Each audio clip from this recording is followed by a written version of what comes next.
Hello everyone, good morning সবাইকে। কেমন আছো সবাই? আশা করছি সবাই অনেক ভালো আছো। আমিও মোটামুটি ভালো আছি।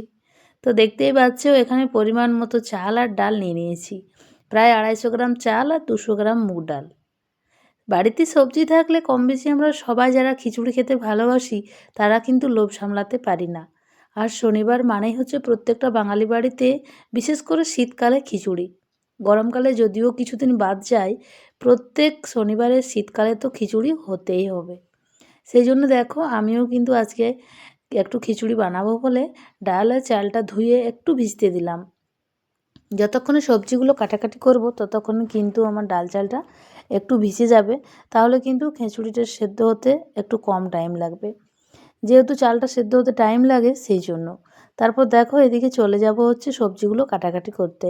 আগের দিনে তোমরা তো দেখলেই যে প্রায় অনেক রকমের সবজি ছিল বাড়িতে। তো ভাবলাম খিচুড়িটা বানালে খুব ভালো হয়। কিছুটা পরিমাণ বেগুন রেখে দিয়েছি, বেগুন ভাজা করব বলে। আর এদিকে দেখো খিচুড়ির জন্য সমস্ত সবজি আমি নিয়ে নিচ্ছি। তো দেখো নিয়েছি একটা পেঁপে। পেঁপেটার কিন্তু অর্ধেকটা দেবো, পুরোটা দেবো না, তার কারণ পেঁপের স্বাদটা অতটাও ভালো না। যদিও গুণকারী কিন্তু স্বাদটা ভালো না। তো যাই হোক অর্ধেকটা পেঁপে দিয়েছি, ফুলকপি দিয়েছি অর্ধেকটা, বাঁধাকপি দিয়েছি অর্ধেকটা। দেখতেই পাচ্ছ অর্ধেকটা পেঁপে কিন্তু আমি রেখে দিয়েছি আর অর্ধেকটা বাঁধাকপিও রয়েছে। আর এই যে মটরশুঁটিটা বালতির মধ্যে দিলাম না, তার কারণ হচ্ছে সবজিগুলো ধুতে ধুতে না মটরশুঁটিগুলো নিচে তলিয়ে যায় আর একটা একটা তুলতে ভীষণ বিরক্ত লাগে। তো ভাবলাম ওটা একটা আলাদা বাটিতে রাখি, একটু জল দিয়ে ধুয়ে নিলেই হয়ে যাবে। সমস্ত সবজি আমার কাটাকুটি হয়ে গেছে, এখন দিয়ে দিয়েছি বালতির ভেতরে। দেখো এখন শীতকাল, সেই জন্য কাজকর্মের ব্লগটা দিতে পারছি না, মানে তাড়াহুড়ো করে কাজ করছি তো সেই জন্য। ক্যামেরা অন করে সমস্ত কাজ করতে গেলে কিন্তু আরও দেরি হয়ে যাবে। আর এখন ছেলে মেয়েদের নতুন স্কুল, নতুন টিউশন, সময় দিতে হচ্ছে ওদেরকে। তো যাই হোক এদিকে জলটা গরম হয়ে গেছে আমার খিচুড়ির জন্য। তো কিছুটা পরিমাণ হলুদ আর লবণ দিয়ে দেবো। তারপর চালটা ডালটা দিয়ে দেবো। ডাল আর চালটা একটু ভেজে দিলে বেশ ভালোই হয় ওই সবজির সঙ্গে। তবে সবজির পরিমাণটা এতটাই হয়ে গেছিলো আমার কড়াইয়ে ধরবে না বলে আমি ডাল আর চাল আর নুন হলুদ দিয়ে মানে নুন হলুদটা দেওয়ার পর ফুটে উঠলে ডাল চালটা দিয়েছি। সবার কিন্তু রান্নার পদ্ধতি আলাদা, তাই সবার রান্নার স্বাদও আলাদা, তাই না বন্ধুরা? আজ যেহেতু নিরামিষ তাই দেখো এখানে নিয়ে নিয়েছি অল্প পরিমাণ আদা, জিরে, গোলমরিচ। আমার কিন্তু মশলাটা বাটা হয়ে গেছে আর এদিকে সমস্ত সবজি কেটে আর ধুয়ে রেখে নিয়েছি। এখন কড়াই গরম হবার পালা। তোমরা কে কোথা থেকে আমার ভিডিওটা দেখছো অবশ্যই কমেন্ট করে জানাবে। আমি কিন্তু এখন ঘুম থেকে উঠেই প্রায় 4:30টার সময় উঠে আর একটু উষ্ণ গরম জল খেয়ে আর ভাবলাম আজকে এডিটিংয়ের কাজটা করে ভয়েসটা দিয়ে রাখি। আজ যেহেতু রবিবার হয়ে গেছে সময় পাবো না ভয়েস দেওয়ার। সারাদিন বাচ্চারা বাড়িতে থাকলে চেঁচামেচি হল্লোড় লেগেই থাকে, ভয়েস দিতে ভীষণ প্রবলেম হয়। সবথেকে প্রবলেম আমার ভয়েস দিতেই হয়, বাকিটা তো আমি সব নিজে করে নিই এখন। তো যাই হোক এদিকে দেখো একটু গলার ভয়েসটা অন্যরকম লাগবে, তোমরা একটু ম্যানেজ করে নিও, তার কারণ ঘুম থেকে উঠে সবারই গলার ভয়েস একটু চেঞ্জ হয়। তারপর দেখো কড়াই ভালো করে গরম হয়ে গেছে, আমি দিয়ে দিয়েছি 5 ফোড়ন, একটা তেজপাতা, 2টো শুকনো লঙ্কা আর একটা কাটা টমেটো দিয়ে দেবো এর মধ্যে। তো আমি জানি না কীরকম হবে খিচুড়িটা, নিরামিষ খিচুড়ি তো তো রান্না করার চেষ্টা করেছি। আর নিরামিষ আমিষ কোনো কিছুর ব্যাপার না, আমিষ হলে কী দেবো, একটু রসুন আর পেঁয়াজটাই দেওয়া হয় তাই তো, আর একটু নানা রকমের মশলা দেওয়া হয়। তো এদিকে নিরামিষ খিচুড়ি যতটা ভালো লাগে ততটা কিন্তু আদা রসুন দেওয়া খিচুড়িটা ভালো লাগে না। আমার হাজব্যান্ড এবং গনুর বাবা দুজনেই কিন্তু খিচুড়ি প্রেমী। খিচুড়ি দেখেছে আর আমাকে বলছে ঠান্ডা হতে দাও, ঠান্ডা হতে, বাকি কাজ পরে হবে। মানে বেগুনটা যে ভাজবো তারও সময় দেয়নি। আর শীতকালের বেলা রান্না, মেয়ের স্কুল ছিল, ওকে একটু গরম ভাত বানিয়ে দিই আমি সকালবেলায়। তো ও গরম ভাত খেয়ে স্কুলে যায়, তাহলে 10টা 10:30 আমার বেজে যায়। আর নিজে একটু চা না খেলে তো আর সময় পাবো না, সেই জন্য চাটা খেয়ে রান্নাটা বসাই। তো মোটামুটি আমার 11টা বেজে পার হয়ে গেছিলো আজকে সবজি কাটাকুটি করতে। আর দেখো চালটাও তো সেদ্ধ হতে টাইম লাগবে, মানে খিচুড়ি রান্না হতে হতে প্রায় 1টা বেজে গেছিলো। আর আমাকে বলছে তোমাকে আর সবজি বানাতে হবে না, শুধু খিচুড়ি দিয়েই খাবো। মানে ভাবো কতটা খিচুড়ি খেতে ভালোবাসে। এদিকে আমার ছেলে কিন্তু খিচুড়ি খেতই না, ছোটোবেলা থেকেও কোনো দিন খিচুড়ি খেত না। যেদিনকে বাড়িতে খিচুড়ি হতো সেদিনকে ওকে রুটি বানিয়ে দিতে হতো, মানে ভাত খিচুড়ি কোনো জিনিসেই ও বেশি ভালোবাসে না। ওর সবথেকে পছন্দের খাবার হচ্ছে রুটি। ওকে যদি রুটি দেওয়া হয় তাহলে ও আর কিচ্ছু চায় না।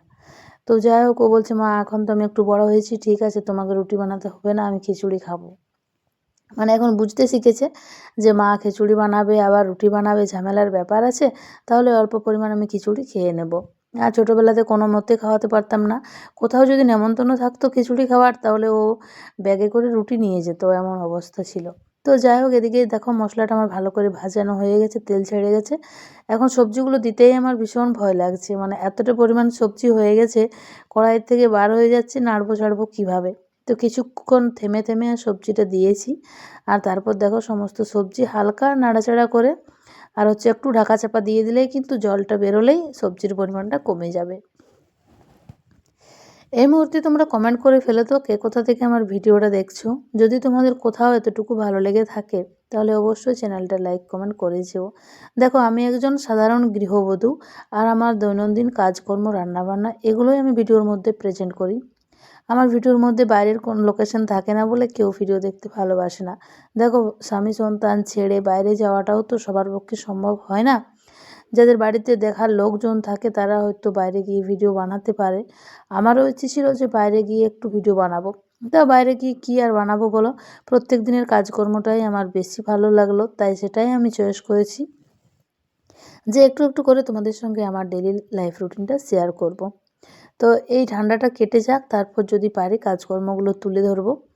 এখন দেখো, ব্লগের মধ্যে একটু কাজকর্ম তুলে ধরলে বেশ ভালোই লাগে দেখতে, তবে সেটা ক্যাপচার করাটা অতটাও সহজ নয়।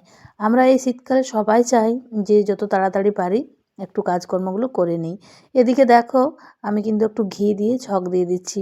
শুকনো লঙ্কাটা আগেই দিয়েছিলাম, তাই আর শুকনো লঙ্কা দিলাম না, তার কারণ বেশি ঝাল হলে কেউ খেতে চাইবে না। আর শুকনো লঙ্কা যতটা বেটে খেলে না ঝাল লাগে, না ফোড়নে দিলে তার থেকেও বেশি ঝাল লাগে। ওই যে ওর লঙ্কার জলটা সেদ্ধ হয়ে যায় আর বেরোতে থাকে, সেই জন্য। তো এই ঘিয়ের ছকটা দেওয়ার পরে বিশ্বাস করো এত সুন্দর একটা স্মেল আসছিল না, মানে সারা বাড়ি একদম পুরো মমো করছিল খিচুড়ির এই স্মেলটাতে। তো যাই হোক, এটা মা অন্নপূর্ণার হাঁড়ি প্রসাদ, আজকে যেহেতু নিরামিষ হয়েছে তাই একটু প্রণাম করেই নামিয়ে নিলাম। এমনিতেও ভাতের হাঁড়ি আমি চাপানো এবং নামানোর সময় প্রণাম করেই নামাই। তো যাই হোক, এদিকে খিচুড়ি একদম রেডি, ওদিকে কড়াইটা ধুয়ে বসিয়েছি, কড়াই পুরো পুড়ে যাচ্ছে বেগুন ভাজবো বলে। তো এদিকে যে পাতাটা না দিলেই নয়, এখন যে শীতকালে একদম ভাইরাল পাতা সবার বাড়িতেই থাকে আর সব সবজিতেই দেওয়া যায়, নিরামিষ থেকে আমিষ যে কোনো সবজিতে, মাছ মাংস যাই হোক না কেন, তো সেটা আমি এখন দিয়ে দিলাম। ওদিকে হাজব্যান্ড দেখতেই পেলে দোকান থেকে চলে এসেছে। ও বলছে খিচুড়িটা আমার ঠান্ডা হতে দাও। তো বললাম যে দাঁড়াও একটু, খিচুড়ির হাঁড়ি হোক বা ভাতের হাঁড়ি একটু ঠান্ডা না হলে বাড়তে নেই। তো ও বলছে এত নিয়ম? বললাম যে হ্যাঁ, তুমি চান করে এসো, আমি কিন্তু ঠান্ডা হতে দিচ্ছি, ওদিকে বেগুন ভাজা করব। ও বলছে আর বেগুন ভাজা করতে হবে না, আমি ওই বাড়ির থেকে একটু সবজি নিয়ে খেয়ে নেব। তার মানে বুঝো, মানে একটুও সময় দেবে না। ওই যে দেখো, আমি গল্প করছি ওর সঙ্গে, তো ও বলছে আমার খিচুড়িটা ঠান্ডা হতে দাও, খিচুড়ি কিন্তু ভীষণ গরম, গরম খিচুড়ি আমি খেতে পারি না, জিভে স্বাদ পায় না। তো ওদিকে ওরটাও দিচ্ছিলাম ঠান্ডা হতে, আর ওদিকে গনুর বাবারটার জন্য দিয়ে দেবো, কারণ ও চান করতে ঢুকেছে। খিচুড়ি কিন্তু সত্যিই অনেক গরম লাগে খেতে, আর এইমাত্র নামালাম। 2 মিনিট মতো আমি ঠান্ডা হতে দিয়েছিলাম হাঁড়িটা, এর বেশি সময় পাইনি। তাই দুই ভাইয়ের জন্য খিচুড়িটা ঠান্ডা হতে দিয়ে বাকি কাজগুলো করতে হবে। তো ওদিকে দেখো, আর কিছুই তোমাদের সঙ্গে শেয়ার করতে পারলাম না, তার কারণ আমার স্ট্যান্ডটা একটু নড়বড়ে হয়ে গেছে, ওকে রাখতে ভয় লাগছে, আগেরবারের ফোনটা খুব জোর পড়ে গেছে। এদিকে মিস্ত্রি দাদাদের জন্য চা বানিয়ে দিলাম, সাথে তোমাদের কাছ থেকে বিদায় নিলাম।